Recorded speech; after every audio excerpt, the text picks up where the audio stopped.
Hey everybody, and welcome back to another episode of So How'd You Get Here? I'm Angelo, this is Tony, and today we have two very special guests. And before I introduce them, we're going to start with a trivia question. That's always fun. Yeah, it is. So what does The Passion of the Christ, Texas Chainsaw Massacre, and White Chicks have in common? They all made over $100 million. That is probably true, Okay. but Ding, ding, also there were a couple people that have helped work on these movies with some special effects, and they're sitting here right now. I'd like to introduce my good friend Todd Tucker and my new good friend Martin Astles. Hi. We Hello, haven't guys. known each other as Hi. long, Right. Yeah. No, Welcome. thank you. Thanks you for being having on us. our show, guys. Absolutely. Nice to be here. Appreciate you being here today. We are going to talk about some makeup, special effects, hear about Resume Company, what you work on, what you do. Oh, God. Yeah, I'm going to kind of just let whole you guys... gamut. Whole gamut. Stuff, Yeah, Tony, you want to start off with maybe a little teaser question?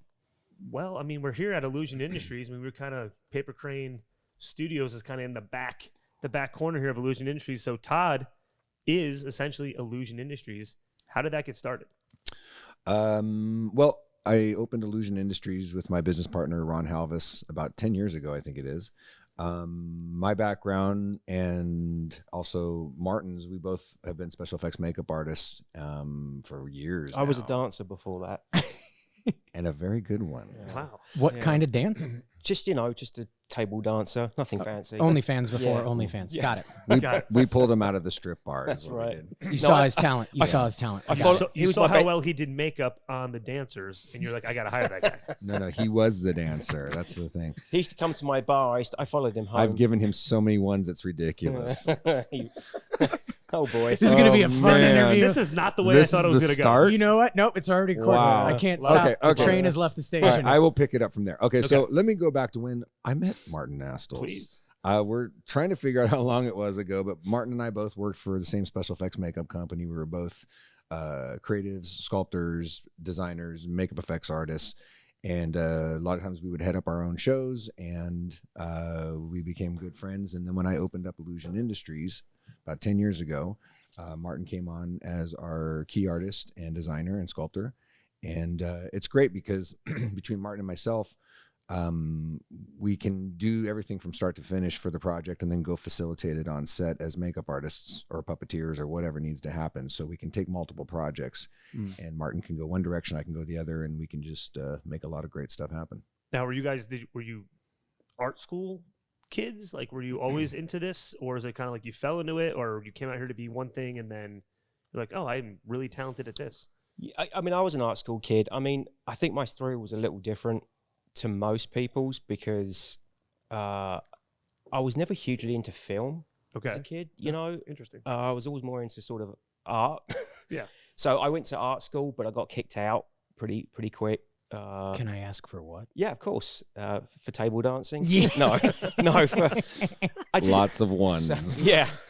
No, I went to a really snobby art school, and basically I was too opinionated, and I got into a couple of let's just say heated discussions with lecturers and tutors there. Were you like, the Mona Lisa shit? Pretty much, yeah. Oh, you were there, yeah.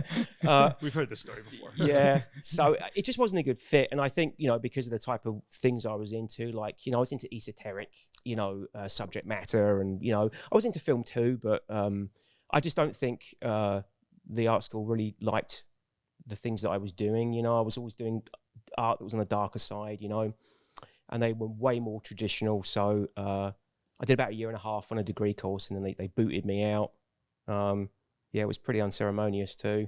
I just got a letter sent to me saying that I was being We're asked going to a leave. different direction. Yeah, Right, pretty much. Or you are. And then a week later, I ended up working in the film business. I mean, all during that time at art school, I'd been writing letters, to production companies and studios, trying to look for an internship or some kind of work. And ironically, yeah, about a week after I got kicked out, I got an internship at a company, and the rest is kind And of they history. probably asked you not how much weight did they give on any school degree in terms of needing to hire you, or was it based on hey, you're your good. talent. Yeah. Your talent. Yeah, I mean, They didn't ask for your degree or where you went to school. they don't care. I mean, They the don't business care. has changed a lot for that, but Yeah, the film industry doesn't really care about the educational background as much as just what you can do today. Yeah. for Right, them. What can you do right now? in the Yeah. Right. Got it. so I mean, for me, I don't know about for yourself, but for me, it was always like I had like the college portfolio and then the portfolio of work that really was relevant to creature effects and makeup and stuff. So, but thank goodness I had two different portfolios, because if I had my traditional college one, I would never have gotten hired in the business. So it was kind of important that I went a bit renegade and rogue, you know. You went to art school too, though, right? Didn't you? I didn't go to art college. I did classes all through high school, and I took private art classes all the time. So I had a lot of education, but then right out of high school, I was all about film also too. I ended up hooking up with a couple guys in Northern California who I lived next to. Was that Matt? Matt Rose and Steve Wang. Rest in peace, Matt. Yeah, I would not know you if it wasn't for That's Matt. true. So true. I'm gonna throw a little bit of love at him. Lots of love for Matt. Matt and Steve literally took me under their wing and taught me how to sculpt and paint and do all the stuff that I wanted to learn. And then they moved down here to Los Angeles and started working. I built up my portfolio while I was being a musician up in Northern California. And then finally moved down here in 1990. And my first job was working with Steve and Matt on something called The Guyver. And Steve was directing it at that point. So it was really The Guyver. cool. Not Guyver. MacGyver. Not MacGyver. The Guyver. The Guyver. Not the guy that. Because I watched MacGyver. No, not the guy that builds everything out of anything. Got it. No, The Guyver. No, yeah, it's a a fantasy film. And then after that, I just started working in the industry and was lucky enough to just get into the right companies at the right time. When did you guys link up? Was it on a specific project, or you just knew Well, each other through what's the interesting art is community? I met Martin in my garage. That sounded really Okay, dodgy. yeah, that sounded yeah, dodgy. that You might- sounded- Right? I did meet you. Could in your you That's garage. qualify that? Because Because I had a little studio set up in my garage that I would work out of, and I was working on a project with Steve Wang at the time, right? It was. Was Wasn't it Steve? It was Tooth Fairy, right? Yes. And then I think Steve was interviewing Martin to come on as an artist, and we met him at my garage for some reason. I don't remember why, but we did. And then Martin and I just really hit it off, and then we ended up working for the same company for many years. And then when I broke off and opened my own company, Martin was cool to come along, and we've been together as a team now for about 20 years now. Is that right? Yeah, about that. About 20 years. yeah. Absolutely. Yeah, it's been a while. So Martin, you still like him? After? I mean, are you just here for the paycheck? Yeah. Yes. Yes and yes and yes. Well, you can tell us what you really think when we Yeah. turn the cameras off later. We've over the years we've gotten into creative differences and stuff, but it's I mean, we're like an old married couple at this point, right? I mean, he knows my ways, I know his. I Right. mean, I'd be lost without him. Here's the thing too about Martin is I work really, really well bouncing off of somebody else artistically, whatever it is. And it's hard sometimes to find somebody that you really click with. And the funny thing about Martin and I is we have very different styles of what we do sculpturally and artistically, but we like a lot of the same stuff. But the fact that we both have kind of different styles, it complements the company, because Right. we can do everything from something cute and foofy to something crazy and amazing like you've never seen. So I mean, we have a lot of range because we both can cover a lot of different aspects. I won't do cute. I know you won't. I know. No I way. know you won't. I know you won't. Well, from the year I've been here watching you two, work from a distance, I actually would say that actually strengthens you when you get everybody that's all agrees on one thing. That usually never works. Yeah, That's true. you actually have to have some tension and disagreement to actually, I guess, tap that full creative potential. Yeah, that's true. We've never had a blowout or anything like Of that. course. Though. It's No, always no. been. But you know what? I got to be honest with you. The times that we've had disagreements, and this is, I'm going to throw this one to Martin right now. Years ago, I wrote and directed my first film called Monster Mutt. But I learned a very valuable lesson because I was directing and I had my mind in directing, and I got all these great designs that Martin and another guy had done, and I couldn't see through my own head how great these designs were, and I got confused and ended up sculpting it myself at the last minute. And unfortunately, I feel now that years have gone by and I look back at those sculptures, man, there were some great designs there. I should have known that. So I've come to the conclusion anytime we do an in-house project that have Martin just design it, and I step back and let him do his thing because Yeah, that'll teach you. it did teach me. And then we did another movie, and that's exactly what we did for the Terror of Hallows Eve. I got out of the way. Martin did his thing, and the designs just kick ass. Now, can we get just a little cliff note or a couple sentences of Illusion Industries? You launched this company, but it's more than a name. Like, obviously there's a vision and a mission behind it, where you want to go, what you're doing currently, like that kind of stuff. Yeah. So Illusion Industries, we started the company about 10 years ago. We specialize in special effects, makeup, and characters, old age, character makeup, creature makeups. We do puppets, we do props and specialty costume, but the makeup is our main focus. Bar mitzvahs. And just Bar so we can mitzvahs, name drop, yeah. will you give us just a couple movies you've touched that we've heard of, even if it wasn't all you worked on them? Yeah, Illusion Industries did the Smurf movies. We did a movie called The Iceman. We did G.I. Joe Retaliation, Geostorm, Jack Reacher 2, Ouija, and most recently the new Texas Chainsaw Massacre. Yeah, I'm excited about that one because I walked in to like the studio area and you have this awesome like setup of like what it's gonna look like. So cool.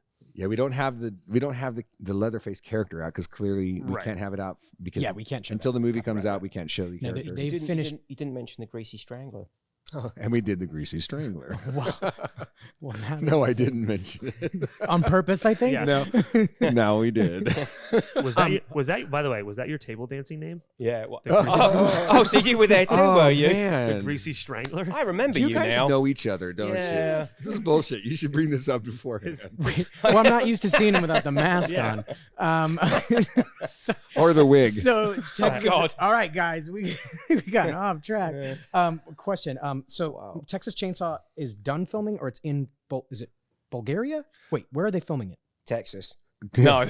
Now, come on. Well, actually, this is a very cool story that I'm very proud of, and we got the project like I think 3 or 4 weeks before COVID shut down. Yeah. And we went and we did a couple meetings, and Martin and I met with the directors at the time, and then all of a sudden, I'm like, oh my God, we got Leatherface. This is amazing. And then all of a sudden COVID hit, and I went, oh my God, what's going to happen? Yeah. And they came back to us and they're like, hey, if you guys are good to keep going, we're going to keep going. And we're like, hell yes, we are. So we did all the designing remotely. And then, the designing was a combination of Martin doing sculptures. We had a guy named Miles Tevis who did some designs, and also a guy named John Donahue. We finally got the final look. Everyone was loving it.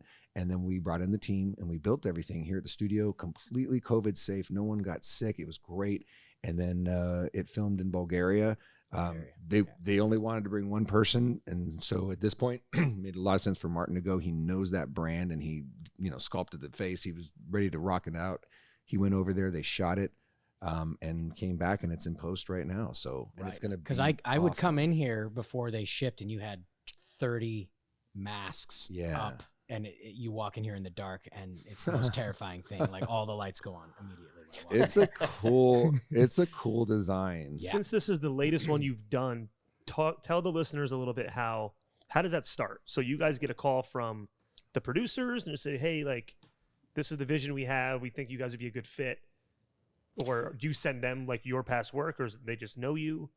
So yeah, it's different every time. I mean, no two jobs are the same. I mean, sometimes, they'll come to you with a very specific, idea on what a character will be or a creature or whatever. And they might know your reputation. I mean, other times, you'll just get like a cold call, basically. I mean, in this particular situation, the producer knew Todd really well, and we'd worked with him before, and we had a good relationship with him. So he trusted Todd, and he trusted the company to come through. But for this particular film, obviously I can't say too much. Okay. Yes, of course. I can tell you there are chainsaws in it. and it's, it may be shot in Texas, or it may not be. I can tell you that. I can tell you that much. But the character is for fans. It might be a slight departure, maybe not. I don't know. But there is a slight directional change with the look of the character. So we worked with the directors at the time very closely, to come up with a new look, and that's including the costume and the wardrobe too. It's the whole character, So we spent months, really. There was the directors were in Los Angeles for 2 weeks? 2 or 3 weeks. And then we worked directly at the production company, taking designs to them. when they were here. And then after that, because they were from Ireland, they'd flown back to their home, and we kept working with. Actually, we were just doing Zoom calls. It was all Zoom. Yeah. That's right. Oh, that was a nightmare.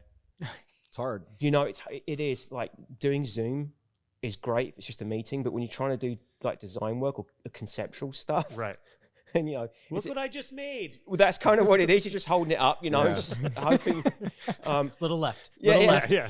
But it kept crashing all the time because at that point, like the entire world was getting onto Zoom. Right. So actually, they ended up throttling Zoom to 20-minute calls. Yeah. Actually, towards the end, the whole thing was a bit of a pain in the bum, if I'm to be honest. Right. But we got through it. But that was kind of a very strange process. That, to be honest, I actually think the fans are gonna really dig the new design because they better. and I'll tell you why. I'll tell you why. For Illusion Industries' sake. Yeah. No. Well, I'm going to pay him a visit. Because if you don't, I'm sending Martin to your pad. Yeah, that's right. It's still absolutely undeniably Leatherface. You're not Oh, yeah. gonna. Okay. There's no. I've it's- seen it with my eyes. It's not It that is. far of a departure. I just feel like it feels current, and it doesn't feel over the top. Right. It feels very organic, and I think it kind of lends to it being just a very, very cool version of what you remember. So it's not. I don't think fans are going to have a problem with this. I think it's the best look he's had yet. We're banter. But I also am the president of the company. I have to True. say that. You also let us be here, so I'm going to agree with you. Agree right over there. Yes, I 100%. agree. You too. Yeah, Excellent. 100%. Good job, gentlemen. Thank you. I will say though that the again without I can't say. Okay. I can't say. He's I such a want to say tease. so Oh, much. such a tease. Just That's what he like does when he Well, dances since we too. He can't, teases you. since we can't talk about that project, Yeah. what's another one? because on a you've level worked like- for yeah. others, but you have a couple yourself you're working on in house, and then as well as several that you're hired and you basically do the special effects for somebody else. We can talk about the manor, right? Yeah, actually. So we did a film last year. We were brought on by a very, very talented and great woman named Sandy King Carpenter. As in John Carpenter, Absolutely. Big Wow. Trouble in Little China. Yeah. She has been working with John. She's married to John, clearly, but I mean, she's been working with him and has produced a lot of his Oh films. man, yeah. She came to us. We're friends, and she came to us and said, "Hey, I'm working on this project for Blumhouse and Amazon, yeah." That's right. Yep. And then we need this really, really cool character. And she went to bat for us right off the bat. She went in there and said, "By the way, Illusion and the guys at Illusion are doing this film, whether you like it or Yeah, not, I perfect. guess." So that's the kind of person you want on your side, you know? Absolutely. And we went in and it was a really cool piece. The guys, we did this amazing design. The guys created this creature character that is very unique. I haven't quite seen anything quite like it. And we did some really cool makeups for one of the villain characters for his demise. And We had some pretty old school effects in that too. Yeah. I can't say what because the film isn't coming out until October, I don't think. right. But there's some real traditional effects, and the director, she didn't want. There's been a big swing back to like traditional and practical effects, Which right? I love. Yeah, we do too. Practical is hip. And I actually Yeah. mean Yeah. that. I'm not saying that to suck up to you. Yeah. I mean, I grew up watching Sandy Carpenter's stuff, Yeah, yeah. John Carpenter and James Cameron and Stan Winston. And like, Right. I don't mind some VFX and CG, but man, that the original way it was done, I still fancy that more. Well, let's thank bad CG movies for that, because if there hadn't been a bunch of really, really shitty CG movies over the last Thank 10 you, years, bad we shitty might not have come movies. back into fashion. Yeah. But like, you've almost got to like thank bad CG for the renaissance that we're going through. At least that's my humble opinion. It's kind of, I mean, I don't want to mention films in particular because I might never work again. But like, for the most part, it feels like every other film has just got dodgy CG in it, and the fan base knows, right? I mean, people aren't stupid. I mean, they can spot bad CG. A lot of people know when they're being palmed off with second-rate effect sequences Right, or crappy creatures, and there's a genericism that's kind of creeped in a lot too with design in general, which I could do a whole separate podcast about. But Which we will gladly have you on for. yeah, the genericism of the current film industry. But I think, and also like, I mean, people like JJ I've forgotten his name. J.J. Abrams. Yeah, Director. that's the guy. Yeah. Star Trek. The big director. A little Yes. guy named. That I will never work with again now because I've forgotten his name. But No, I'll cut that. but part he, you know, he was very he was very you know, proactive in seeking out practical effects for a lot of his projects, right? You know, so particularly with Star Wars, and I think that was really a bit of a turning point. That was, I mean, absolutely. it felt like, you know, he'd gone to bat for the community, and I know in the UK, a lot of people were, I mean, they were struggling to find people. There were so many people, you know, involved in those films that it was tough to get those projects crewed up. Same with the model makers too. Like a lot of these art forms that had been sort of forgotten have sort of had this second wave now. That's amazing. Can popularity. I would love, if possible, like, I know your range covers a lot, but there's got to be one or two elements, sculpting and something else, that are like, what's your favorite for the whole dynamic of special effects? What's your sweet spot?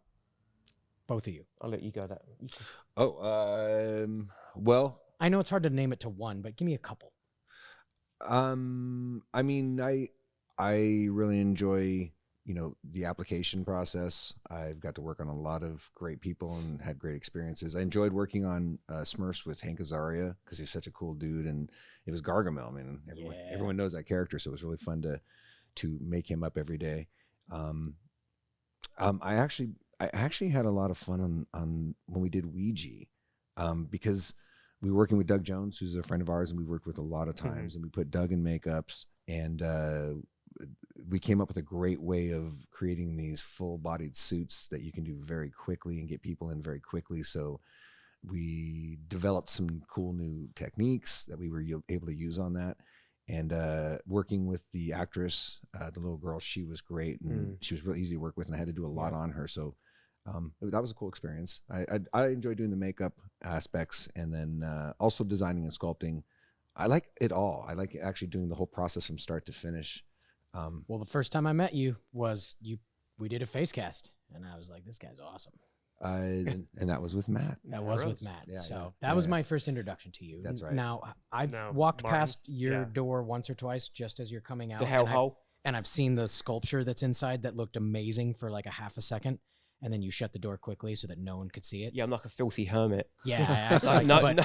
the 3 seconds I saw it was awesome. So obviously you're an incredible sculptor, but give me your second and third favorite. Hands down, like my favorite part of the process is design. It doesn't matter, like it.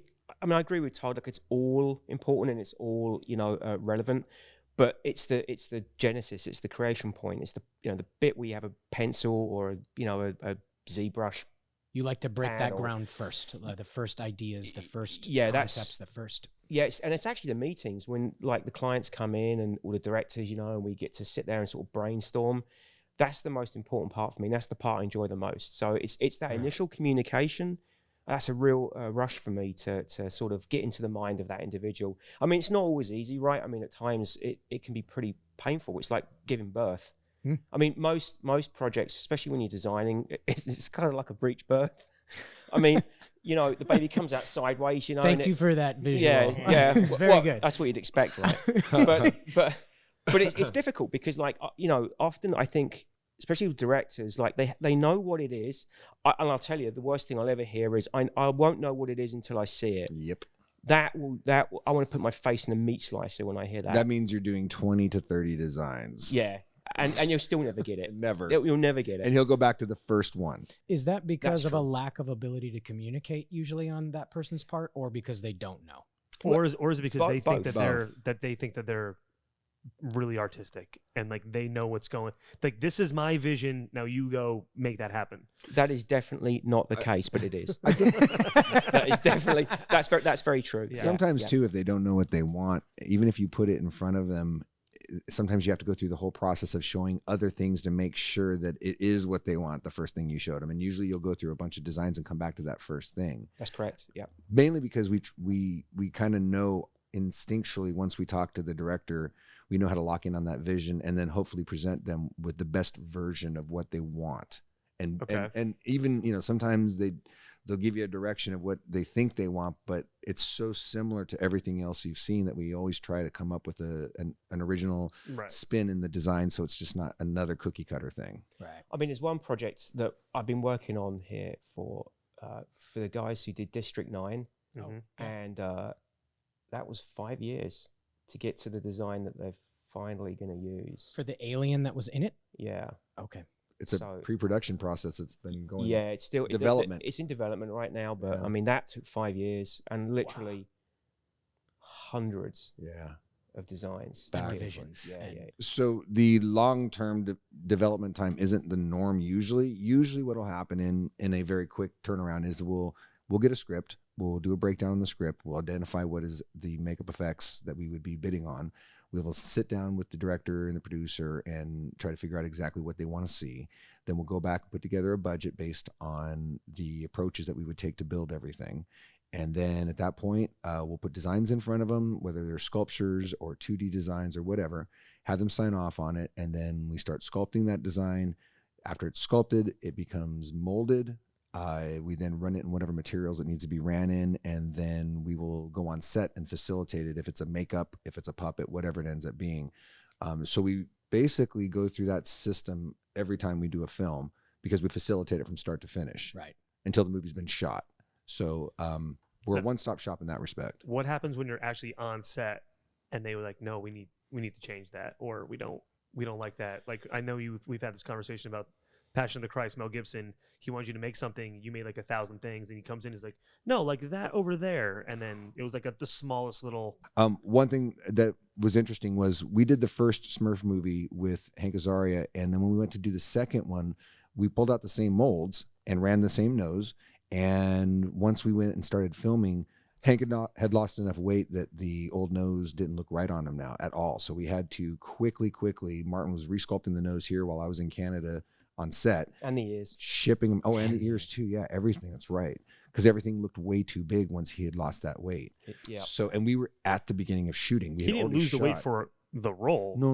And it wasn't really that recognizable. But we hadn't seen him because we'd already done the cast for the very first film. Now we're on the second film. We saw pictures of him and he didn't look that different. But once the makeup was on him, it changed. So that was a good example of all of a sudden being there, already shooting and having to make an adjustment on the spot. Right. Luckily, that wasn't it was a nose and ears, so it wasn't anything so difficult it couldn't be dealt with. Yeah. But to be fair, though, it's a good question because like changes are a weird thing. Like I think a lot of projects, like they think that you can do anything, right? So I mean, if you've got like a fixed makeup, like a pre-sculpted makeup, and suddenly they're like, well, we know, can you do it with more angry eyebrows or make it happier looking? Or it's like, you go through this process of explaining like why you can't do that. Like it's not, sometimes they expect you to work miracles, I think a little bit, and it can get frustrating. Like it's very difficult. There are certain changes you can make, like color changes, or like if you've got to readjust a wig or, but when they start asking you to make like actual physical, like 3-dimensional changes, you can't do it. it's a sculpture, so it's hard to adjust. You can't really change the sculpture once it's been molded and fabricated. Not without a ton of time and the ability to prep all that. That's exactly You right. have to literally go back to the foundation of rebuilding it. Which you can't do. But then you've got to go back to the producer or director and tell them no in a really nice way, and that doesn't always go over too well. And I think every studio in town has been in that position where they've been asked to make these ridiculous changes on the fly, and it's like you just can't do it, and you have to say to them, look guys, you had 18 years to figure this out. So now you're looking at it and you don't like it. I mean, it's not, part of being a professional is not necessarily getting it right, it's learning how to fix things, So there's times I can think of thousands of occasions actually where I feel that the test of metal for you is to make sure that you know how to fix something. Mm-hmm. It's not you can spend years and years and years like designing something and doing the best paint job and the best of everything, but if suddenly they want that last minute change and you don't know how to do it, you're in trouble. But we've talked about this. I mean, it's hard because when we hire people to help us on set, you know the difference of somebody that all of a sudden when the shit hits the fan and you got to make adjustments, you can't panic. That's right. You can't show any emotion. You just have to deal with it and figure out what can be done and then do the best you can. There's not a lot of people that can go through that smoothly. So even when we go on set, we have to take certain people who we know can deal with that pressure and make the changes right. Well, that's to me what separates whether it's medicine or sports or movies. Yep. You have all the time with no pressure to get it perfect. Okay, great. Yep. But can you do it when it counts with no time and deadlines? Yeah, that's very true. That matters to me. Yeah. Now, I don't know if Martin's done this, but I know Todd has. Have there been times when you had to jump in and play the role yourself? The actor's not. I've got a story. Yeah, Go ahead. That's why we're here. It was for a commercial in the UK, long time ago now, and it was for, if I recall, I think it was for a Sony flat screen TV. And Really? and it was the commercial was a spoof of Aliens, right? Okay. So I don't remember the exact commercial, but there was this alien running down a corridor, right? I don't know how that tied in with the flat screen TV, but basically they got this. This is before like creature suit performers were actually. I mean, I think this commercial was in mid-90s, 94, 95. Okay. But I mean, creature suit performers, like they're their own sort of ecosystem now, right? I mean, these guys are professionals, like they know how to wear a suit and stuff.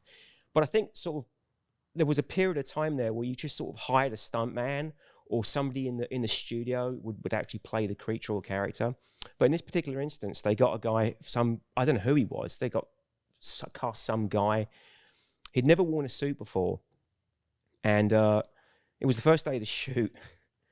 And we're gluing him in this thing, and we didn't build it on him. It was like a sort of the suit. We built the suit rogue, so we had to sort of adjust it and make all the adjustments on the day. And I could tell he was just not digging this process at all. He was just kind of fidgety, and it was off. And I'm sure Todd's got stories too. Like you can tell when people aren't digging this process. Well, that's a whole nother separate. Just because the claustrophobics, or they don't like it on things on their face. All of that. Oh, okay. Yep. Yeah. So, okay. But I could tell this guy was just not enjoying the process, and I thought, well, maybe he'll be fine. And we'd started at like 3 a.m, to get this suit on him, and he asked to go to the restroom, and I think we were about like 2 hours into the process, as I remember.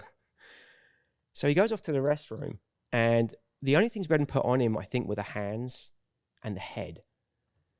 So he goes to the restroom, and maybe 5 or 10 minutes have gone by, and we're sort of looking at our watches, going, come on, we got to go, because it was a 2-day shoot. It was a quick turnaround thing, and maybe 20 minutes have gone by, and we're getting a bit like kind of wigged out by this. So we ended up knocking on the door and saying, "Hey man, are you ready? Come out."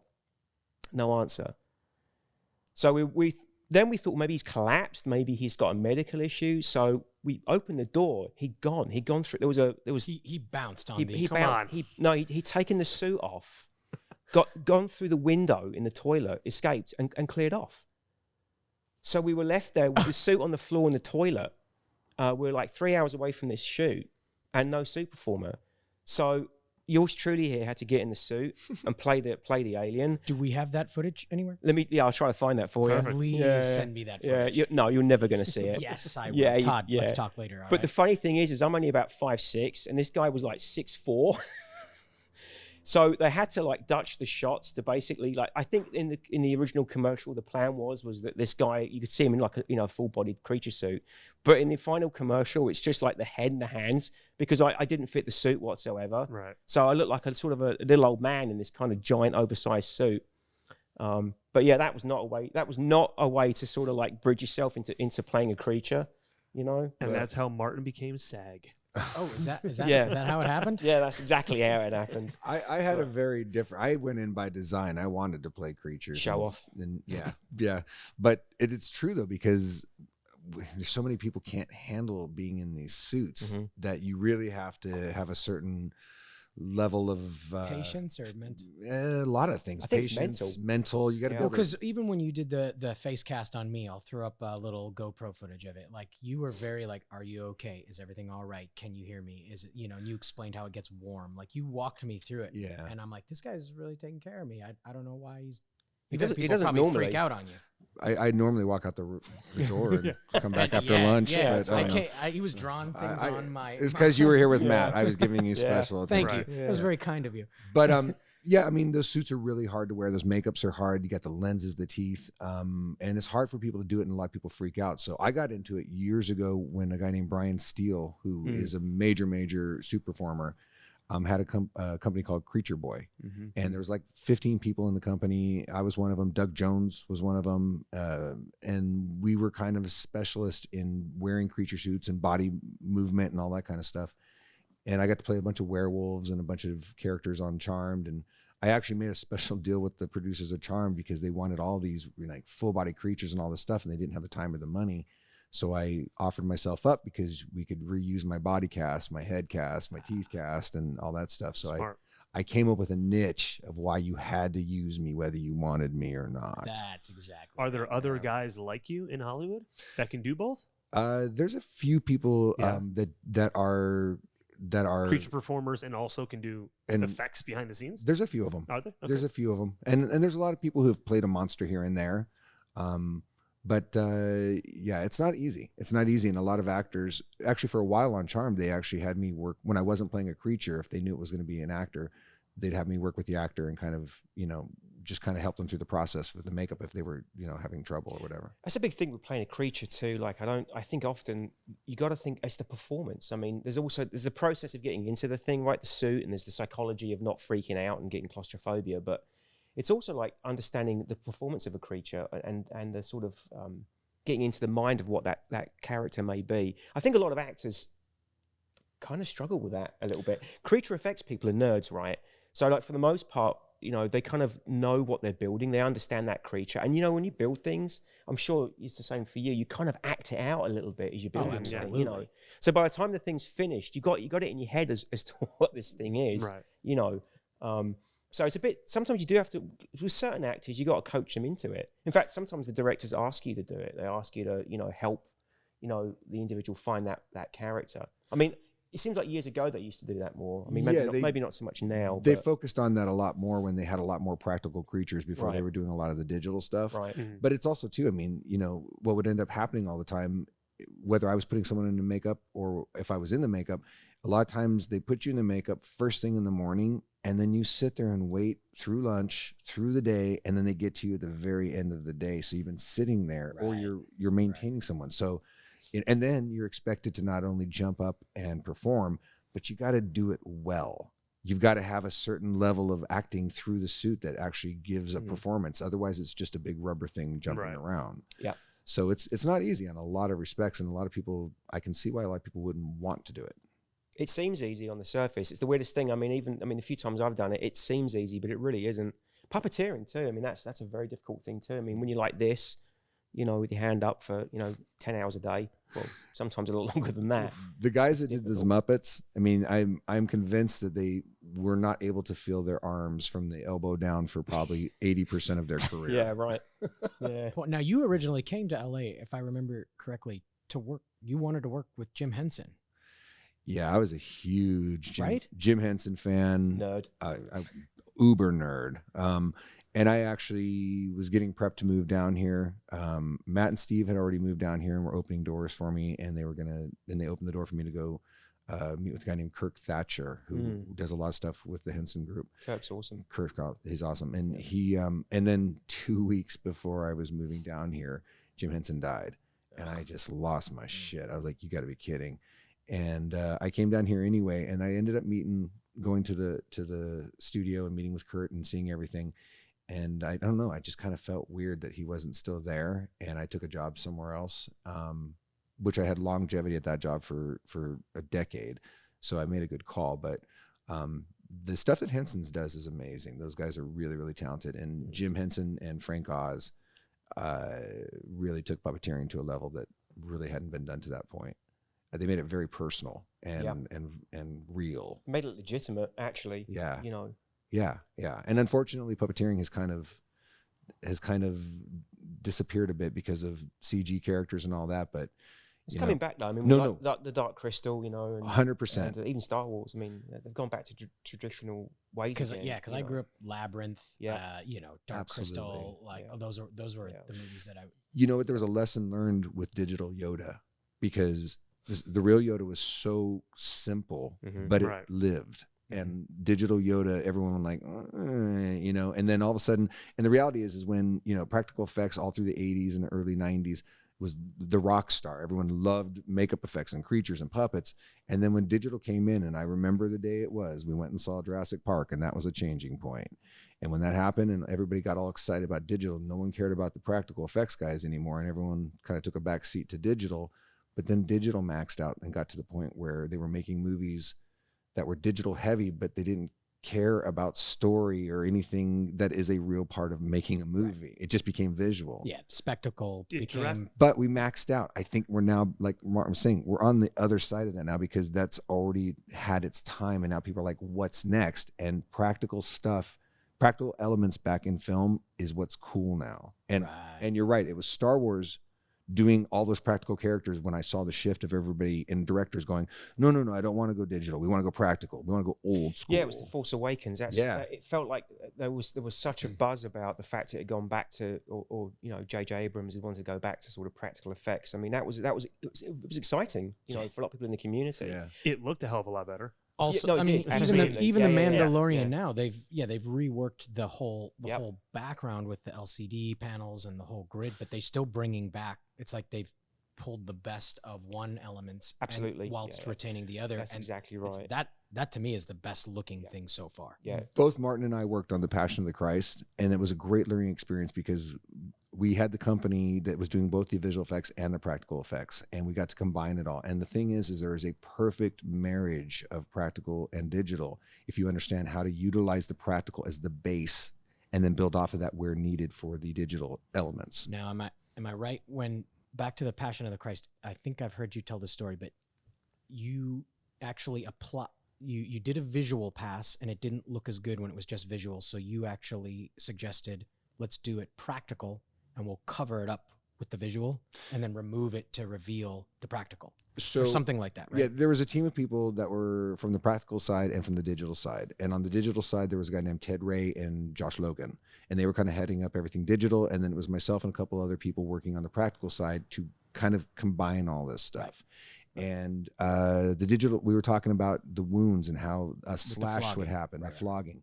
And the digital guy's like, you know, we can do it digitally. It'll look great. And we saw some of it, and it just looked like it was floating on him. It wasn't perfect. It didn't look 100% real.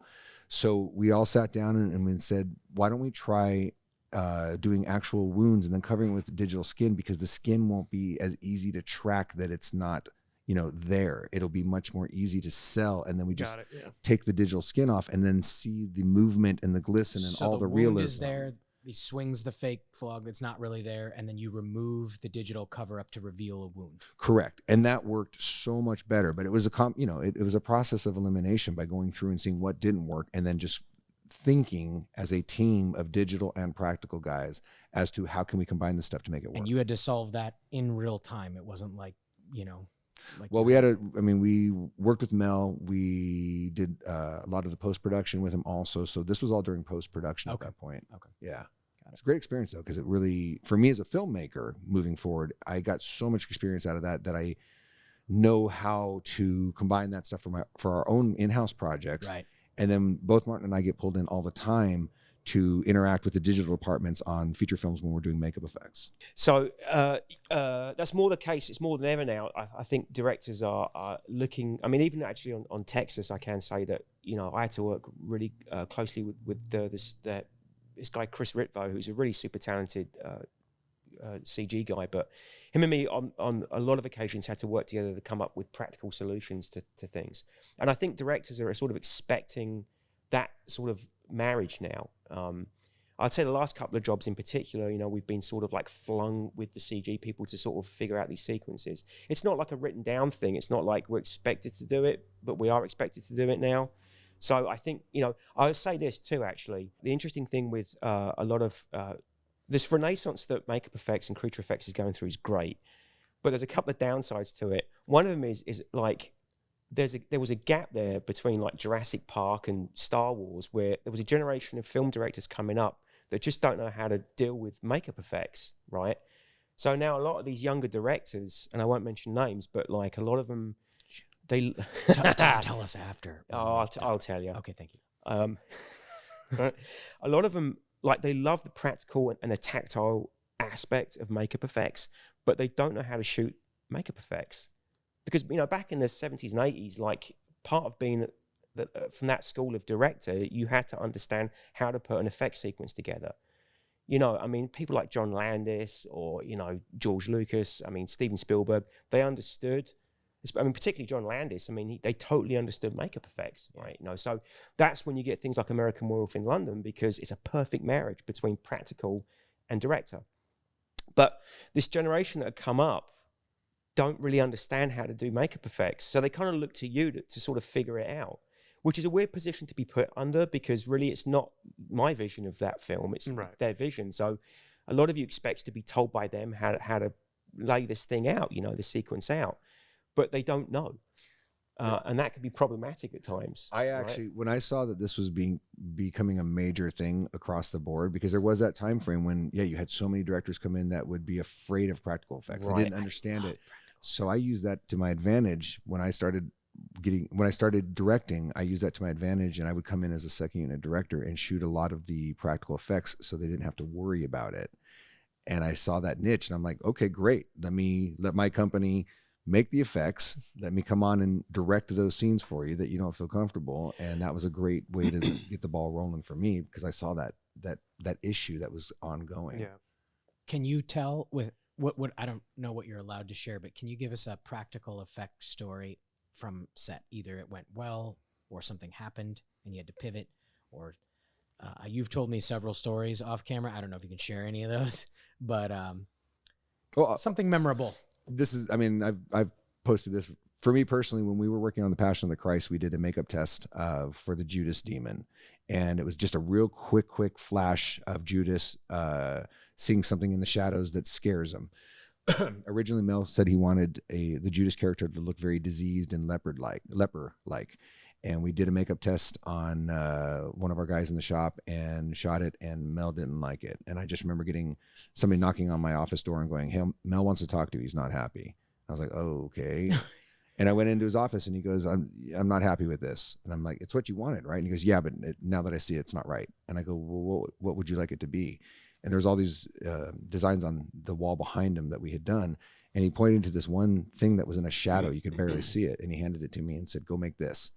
And I went, "Oh, okay." And he goes, "Before I leave, I want to see a sculpture." And I'm like, "Holy shit." So I just sculpted as fast as I could. I just got a shape there to see if he liked it. And then he approved it. I finished sculpting it. We molded it. And a couple days later, I'm playing the character for Mel. But it was a fast turnaround. I mean, a couple days. I didn't get like weeks to do this. Right. And it was, the makeup that we had done before was actually good. He wanted a very different direction once he saw it. But that's the shift of design. A lot of times they think they want something, and then you'll present it to them. They'll go, something else maybe. It's very difficult getting inside a director's head sometimes. That's like I said earlier, it's the most exciting part of the process, but in a weird way, it's the most frustrating. Well, especially it sounds like if they don't know how to communicate and they're not sure. I'm assuming you prefer solid direction. Like, I don't like any of this. I definitely want it in this direction. You'd think, but I don't. I actually prefer it when they don't know, because if you're loving and you're careful with it, you can sort of shepherd them into a better place. I mean, so the weirdest thing with when you write, if you write a script or you got a film in your head, like, directors will worry about all the important stuff, right? I mean, obviously performance, story. I mean, all the things that really count. Creature effects, it depends how important the creature is, for instance, or how important the makeup is. But you've got to try to sort of, sometimes you've got to protect the clients from themselves. Oh, yeah. Right? Yep. So they might be coming up with an idea that's so trite and terrible, and you're thinking to yourself, "Oh my God, if you do this, like, the community's going to roast you alive." Right. So it's better, you've got to sometimes know how to move them out of that idea and into a better one, right? Without hurting their ego or bruising relationships. Yeah. I mean, it's funny. I've learned more now, but I think 50% of this job is psychology, right? Because I mean, you can show all the pretty drawings, all the pretty sculptures, all the nice ZBrush designs. It can all look great, but if it doesn't work in the context of the story, it's a waste of time. So you've really got to break that down, and you've really got to, like, see, for me, and I'm sure it's the same for you too, like, reading the script is critical. Years and years ago, right, you would never get the script. You get like a part of the script that's maybe relevant to the makeup or the creature or the puppet. But it doesn't help, right? You need to read the whole story to understand what this character is. And ultimately, that's what you're doing, right, is you're building a character.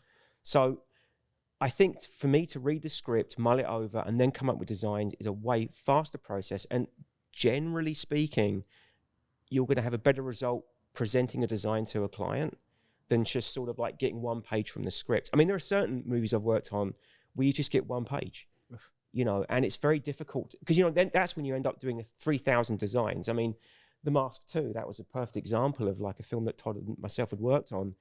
And I remember, I don't think I even got a script for that. There was a Mask too? Son of the Mask, yeah. No, there wasn't. Now. No, just kidding. Yeah, that was, I mean, there was oh my God, the amount of designs that we did for that. That was crazy. Oh my God, thousands.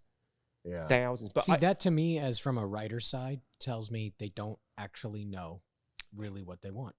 Right. And I can say that. You don't have to agree with me, but when somebody has, like, even getting the whole script, yeah, it's not just I made something cool. I know why I put that thing in there because it connects to page 17, which pays off on page 111. Absolutely correct. That's true. Absolutely And also too, you got to remember sometimes you're dealing with a committee of people, not one. Yeah. So it becomes Too many chefs in the kitchen. And well, and that got way more apparent because back in the 70s and the 80s, a lot of times the project was driven by the director writer, or, you know, there was a voice and a vision from one person. As studios became more and more involved all through the 90s and 2000s, more corporate.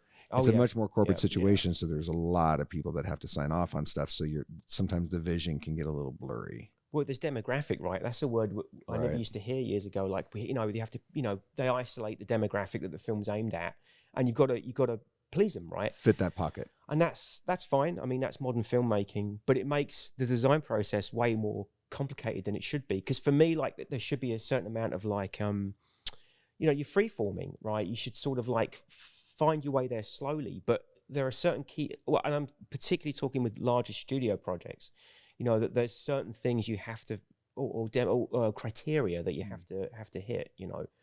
That's a little more complicated, and you can't always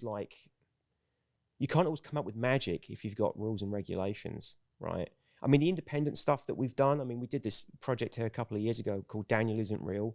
And the director and the production company on that were some of the easiest and nicest people I've ever had the experience, you know, working with. They were just open to everything. They listened. The director, Adam, I mean, he was super open to suggestion. But we came up with some stuff for that. It's not a super huge movie, but the stuff that we did on that, I'm super proud of, because there's some pretty left brain stuff on that. And we come up with stuff like people crawling into each other's bodies, and there's some pretty mad body horror in that film. And anyone who's listening to this, check out Daniel Isn't Real. It's a great film. There's some mad stuff in that. People love that movie. That do. Movie really had some new design elements and things that people really attracted to. Yeah, we tried to really push the envelope on that, and for the time and the budget we had, and I'm really proud of that film, you know. So because it wasn't independent, they allowed the more creative designs process to be pushed. Yeah, exactly. That would be. Am I right in saying this in a simple way? The two takeaways from what you just said: it's kind of more exciting to discover a choice rather than decide it right up front. Yeah, absolutely. And the collaboration is actually what makes it better. Not. I mean, anybody can. How do I say that? Just. Here's the design, go make it. I don't need to hear anything from you. Then you're just that sucks. You're just an assembly worker versus like, why are you hiring me if you don't want to like collaborate together? I couldn't agree more. You've absolutely hit the nail on the head there. I mean, because again, every artist is different, right? I mean, you know, here I think we like to be part of that collaborative process, right? There's nothing wrong with studio pictures, or I have to say that obviously. We can all be if I ever want to work on a studio picture love again. Studio pictures. But modern filmmaking has changed. I mean, we all know it. I mean, the way, you know, Jaws was made or Close Encounters is not the way, you know, Star Wars is made. Right. It's just different. So, you know, I totally understand why there are certain things you have to do. You know, whether it's for marketing reasons or whether it's just to appeal to people under the age of 12. But you're not going to get anything, you know, exciting or magical out of that. You're just not. That's why I think independent, and for me personally, you know, independent film is everything. There's still plenty of great films being made out there, and there's still plenty of mad things that are being built and done. But you've got to like research it now. You've got to find these movies, because I don't know about like you guys. It's when I go into Netflix or Hulu, there's so much out there now. Right. You know, that it's almost impossible. I don't even know what's being made anymore. There's movies with major stars that you've never heard of. Yeah, totally. It's so weird. You're like, where did this come from? Because normally you would hear about movies being made and things happening, but there's so many of them, so many different streaming places that have these movies that never saw the theaters and are just there. It's crazy. Well, and my 2 cents on that is just like as music exploded with iTunes and digital platforms and internet, when anybody can make something basically from their home computer, the amount of junk that's out there goes up. However, absolutely. I think the good news in that is you're gonna find 1 or 2 of those gems that never would have made it. Absolutely. That make it through. There's a and few I'm willing to put up diamonds with in the the rough. trash to find the diamond in the rough. Exactly right. Yeah. That's me trying to be positive. No, it's actually a very good point you've made there. It's like the old days when you go into a record shop, you know, and you're looking for that, you know, because again, the only way to find out things was to listen to it and try it out. You know, I remember back in the 80s going, you know, if you picked, I don't know how it was in the States here, but like, you didn't have like sample downloads, or I mean things like YouTube. You can check stuff out before it's out. You had to stuff the record in your pants and steal. Oh wait, no, I'm sorry. You had to buy the record. I'm so confused. He said the 80s. What are those? I don't know. I also said a record. I've never heard of You that. got to remember, dude, they're like 12. Hey, so hey, We're actually not as young as you think we are. But I can't actually. Grow that's a this. good beard for 12, bro. No, he put this on before. That's so right. that I It's think very he- realistic. Hours of handling. But so yeah, I mean, like it's different now. Like you have to like sit through things to sort of find out whether they're good or bad. I mean, I feel a bit embarrassed in a weird way because like I feel like I had my finger on the pulse with movies that were coming up, especially, and I'm talking specifically independent here. But it's there's no way to go to get reviews. I mean, maybe there is. I'm not paying attention, so maybe I'm not the best person to give advice about that. But I think that a lot of people recommend films to me that I've never heard of. I mean, like Todd said, they've got A-list actors in them, you know, amazing effects, amazing, you know, designs and stuff. But I've got no way of finding out where to find those films. Right. You know, it's funny because I just had this conversation with my daughter a couple of days ago, and I was trying to explain to her that back in the 80s when a movie came out, it was a big deal. It meant something. Yeah. Simply because there wasn't 8 million other distractions. Right now, for a movie to come out, a kid is like, do I want to watch a movie? Do I want to play a video game? Do I want to go online? Do I want to do YouTube? I mean, there's so many options that movies just don't have the power that they did when we grew up watching them. And unfortunately, there's so much stuff. It's really hard. And as a filmmaker, I can tell you, when I tried to put our last film out there, The Terror of Hallows Eve, to get people to notice it, you have to do so much footwork of promotions and possible merchandising and things to get out there for anyone to even know you exist. You know, how do you get above the fray? Exactly. When there's so much stuff out there now. I think it can still be done with story. Well, that's the start, isn't it? I think so. That's your solid base starting point. If the story It should be. It should be. It should It's be. not always. well, that will be But it should big be. explosions. Major That'll get your attention real quick. Actually, the story doesn't matter as long as there's a big explosion at the end. Okay. Are there any jobs? That's Ed Wood, by the way. Are there any jobs that you guys have turned down Um, from like a major or regretted not taking that end up becoming a franchise per se or something along those lines? I do remember years ago, I don't know if you were in the mix yet, but we did a makeup test for this weird new movie they were making called The Matrix. Oh my gosh. And we didn't get the job. I made a And few bucks. I didn't know you did work on that. I didn't. Oh, I didn't. No, that's what I'm saying. We did a makeup test, and we created this whole like tank thing and put one of our guys and did this whole thing. And Is this for the sequence where he wakes up? yeah, Got it. yeah. And So now, when you say you did this on your own dime to present to them as like a job. Exactly. Okay. And that's what you do a lot of times. Oh yeah. A lot of times you have to go out of your way with no pay to create a visual to put in front of them to catch their attention to get the job. Which they could still turn you down for. And they did. Yeah, they did. I mean, there's And probably they- like a dozen like effects companies at any one time pitching for the same job. You know, I mean, once a show gets announced, you know, I mean, most studios are trying to, especially if it's a character that's established or it's a character that people know. Right. You know, people are going to try to get that job. So yeah, a lot of companies will often go up against each other to you know. And it used to be that when you Picture do the these designs and development for them to get the job, they would pay you to do that. But then when Yeah, it got it's- really competitive, that went out the door. And then, you know, even to this day, to get jobs, we do designs and put them in front of them before we even have the jobs to lock them in and make sure they understand what we can Right. provide. Right. Right. Now, is it okay if can we mention Halloween Wars on this? Yeah. Oh, so you were on Halloween Wars. Is that true? on the Food Network. No, it's not true. And I would like to hear a little bit about that, if that's okay.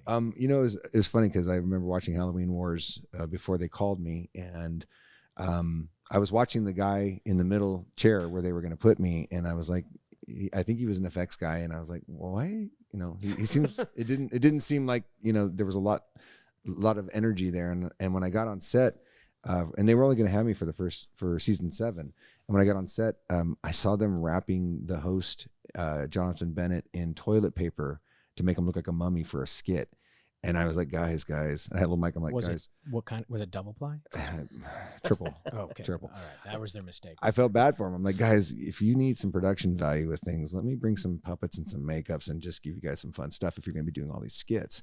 And they're like, would you be willing to do that? I'm like, yeah. So I started putting myself in makeups and brought puppets and just a bunch of fun, stupid stuff.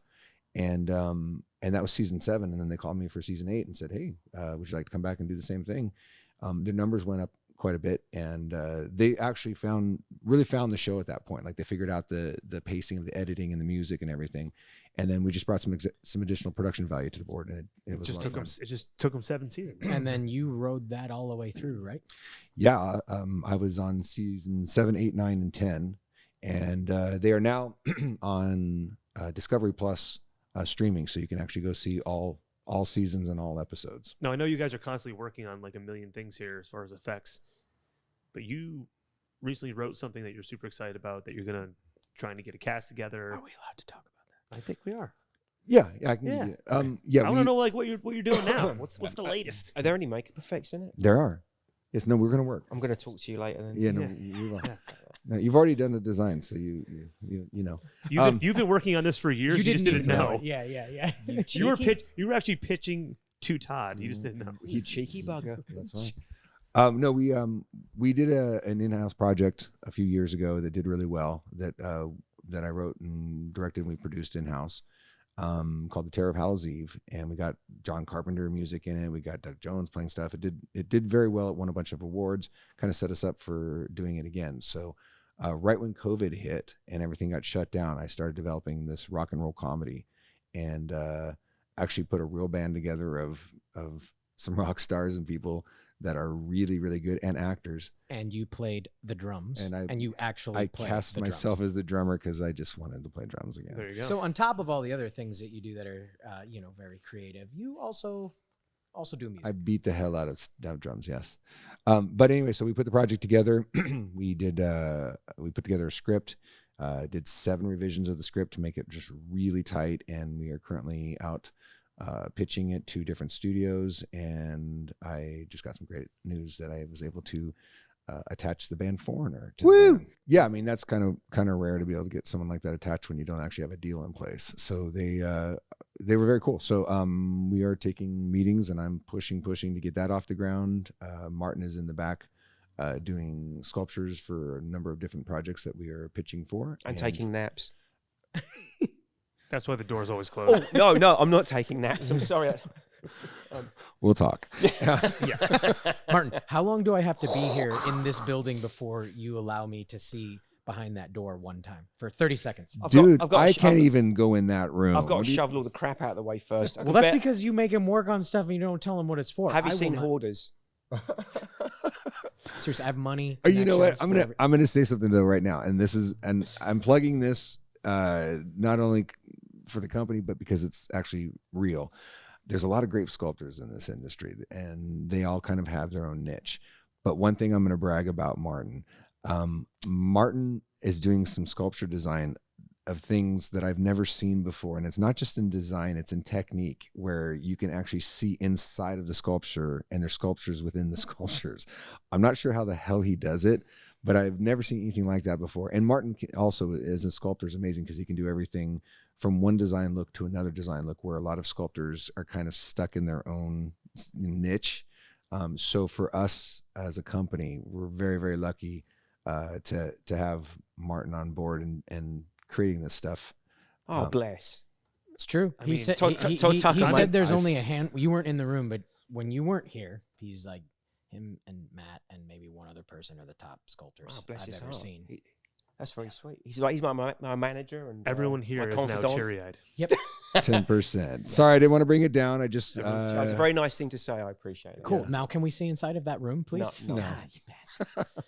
This is my theory on why we can't go in. You go through all the crap he has in there, and there's a table with a pole, and it's back to his roots. Let the dancing continue. I have got a big pair of white heels that I have worn. Oh, that's right. That's a whole nother story. But you know what's funny with that room? There's other rooms too that you haven't seen. But like the sad thing is that like even right now there's probably like I would say 10 projects that we're helping to develop and put together, but you just can't show the sculptures to anybody. It's half the problem is like we're living in the age of the phone camera, right? People don't mean it, but your backs. It's happened, you know, on like certain occasions where people are like, "Oh, that's so cool," and they'll take a picture, and the next thing you know, it's on Facebook or Instagram, And then you're in trouble. Oh yeah. So I'm not going to lie. I've become somewhat paranoid over the years. I mean, you know, touch wood, nothing has ever happened, but if I've caught someone taking a picture, it's like you got to tell them, hey, you got to delete that. Like I can't. Oh, I'll leave my phone here. Look, I'll strip down. Like no cameras on. You're me. stripped down. Not that way. Not even mean like okay. Well, if it takes whatever it takes. If you need a job in dancing, let me know. Yeah, I can actually, dance. yeah. I can dance. If That's you the one notice thing I can do. the Texas Chainsaw Massacre display that we have up front has no Leatherface in front of it. In my office, we have a really cool bronzed head of Leatherface that I bring out and show clients when they come in. But just because of what Martin's saying, I can't leave it out because someone's going to take a quick photo. It's going to go online, and I'm going to get. Do we know sued. when that movie's coming out? We've been told October. Yeah. Yeah. Well, I think Maybe. Yeah. It was earlier, but they pushed because of COVID, right? No. No. I think. Are they trying to get a wide release, or is this going to be like a streaming thing? No, it's theatrical. Yeah. Oh yeah. No, this is a big I one. can say this much: the film is big. Okay. It looks big. It's big. It's not like this tight sort of like Indie horror cost- film. No. No. It's a rich, big movie. Yeah, the approach to it is. I mean, I'm not gonna lie. I'm super excited. I mean, I'm a nerd for that character anyway. Right. You know, because out of those big horror icons, everyone's got their favorite. I know for Todd, it's Michael Myers. You know, for me, it was always Pinhead or Leatherface. So to get the opportunity to address that character is super huge. But the whole feel of this movie is just different. It's just exciting, and it's going to be a real. It's going to be a fresh departure from the original. But the fans are still going to like it. You know, it's still going to hit some beats that are familiar. I'm sure Legendary and Bad Hombre, who are the production companies that created it, I know that they want to do a theatrical release with it because it's that movie. Yeah. So I mean, if they end up pushing it because the theaters are not ready yet, that would probably be a smart move because it's not a movie you want to see on TV. Yeah. No, they're going to get this film right. There's no question that they're crafting this, and Dude, that's exciting. Yeah, it's very exciting. The little bits that I have seen of it, I can't say, but it's exciting. Yeah. Well, what you just said, one last question I would love if you can recall quickly. I know you said what's the hardest effects, either individual effect you've done or overall movie. I know you've told me that was White Chicks, or one of the most difficult. White Chicks, we both worked on White Chicks. That one was just well. First of all, no one in town wanted that because they thought it was a fail from the get go. So we took it on, knowing that people had turned it away because they didn't want to look bad because it was so hard to pull off. And the reality is, and that wasn't Illusion Industries. That was a company where both Martin and I were hired artists. Sure, but you still did work. Yes, absolutely, we both did. And at that point, you know, I think that it didn't really match. The makeup didn't match the girls in the movie because it was supposed to look just like them. That was borderline impossible because we had to find actors to play those girls and then base the makeups off of their face shape and their look and then put those on to the Wayans brothers. So we had all kinds of weird restrictions. It didn't really match them, but I will say the finished makeups for the film fit the tone of the movie, and the guys gave it such a great performance that knowing that it wasn't real, the characters worked because the guys brought so much to the makeup that the characters actually worked, and you got through the movie and you enjoyed it. So it was tough though because those guys had lenses, teeth, full face makeups, wigs, full body makeup, airbrushed every day. How much time is that from walking into, all right, first team flying in, ready to film? 6 hours, 8 hours? Man, I wasn't on set for that. I to be honest with you, neither of us were on set for that. We were involved with the makeup tests, and Got it. so the makeup tests you can't really gauge. But I do remember hearing that they were taking about 4.5 hours. Yeah, I think it was even longer than that. But no, they got it down to 4.5 hours. But it was a lot. And then once they realized that, they were like, put more wardrobe on them. Right. No, that's yeah. For me, it was Blade 2, I think. I mean, that wasn't with the company; that was for another company. But that everything in that film was just reinventing the wheel. Blade 2 was Guillermo del Toro, right? Yeah, and is that the one The with the guy Reapers. that opens up and he feeds on vampires? That's right. The jaw opens up. That's right. Yeah. I mean, that was a tour de force for makeup effects, and I mean, Guillermo's sense of like finish is second to none. I mean, everything's just finished off to such a high degree. And his expectation is high, and that's good. It pushes you to think harder and come up with new ways of doing things. But I think there wasn't a single makeup effect in that film that just really wasn't pushing things to its limit. And there was time to figure things out. There was no makeup effect that was straightforward in that film. Nothing. Everything was just very, very. Either it was just something that hadn't really been seen before, or the level of quality had to be as high as you could get it. I mean, Guillermo on that film at that time was just trying to raise the bar as high as he could. I mean, when he did Blade 2, how many films had he done? He'd done Mimic. He'd like done 3 or 4? Kronos. 3. Yes, Yeah. and I'd seen those. I just just coming up through high school, not thinking about film yet. I just didn't put those two together. Sure. Yeah. Later, I discovered. Yeah, if that it wasn't and James then Cameron or Spielberg, I didn't really go back and be like, oh, who's the director that did It's I mean, true. Blade 2? I was like, oh, it's Wesley Snipes. Like that's Right. Yeah. Right. Yeah, it's interesting, like, because that time Guillermo, like, he was a huge. I mean, he started in makeup effects too, I believe. Like, I think that was his sort of like, his first passion. Is he a but- big practical? Oh, That's all he does. huge. Okay. Yeah, I mean, people in our business love him because he's very supportive of the community. He loves to pull us in, and I think also too he's one of the small handful of directors that understands, like Todd was talking about earlier, the bridge between practical and digital. Yeah. And honestly, there's not a lot of them out there. Right. It's getting better, but it takes a particular director to understand, to know where we can't do something, but digital can pick You up. have to be bilingual in effects. Absolutely. You don't have to be, but I think if you are, it makes you way more efficient. Only if absolutely. you want to work.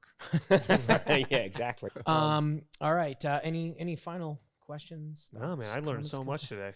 Dude, this is awesome. I mean, I'm gonna get you both on I didn't know individually. Martin was British and if- dancer. In a couple weeks, I'd love to get you on individually and get some more. Maybe we can get a little more focused on. Oh, if yeah, you're I mean, allowed to. it's- Love to have you on. I could talk about this all day long, but we're already at like 90 minutes. Oh Really? my gosh. Yeah. Yeah, Wow. it goes Goes by fast, man. fast. Goes by fast. That'd be Nice. quick. Well, Mr. Todd Tucker and Martin Astles. Bam. There you go. Got it all figured out by myself. Thank you for being here today. Appreciate it, and guys. Thanks, guys. Not at all. just as the plane is taking off. All right, everybody. We will see you next week, and we are out.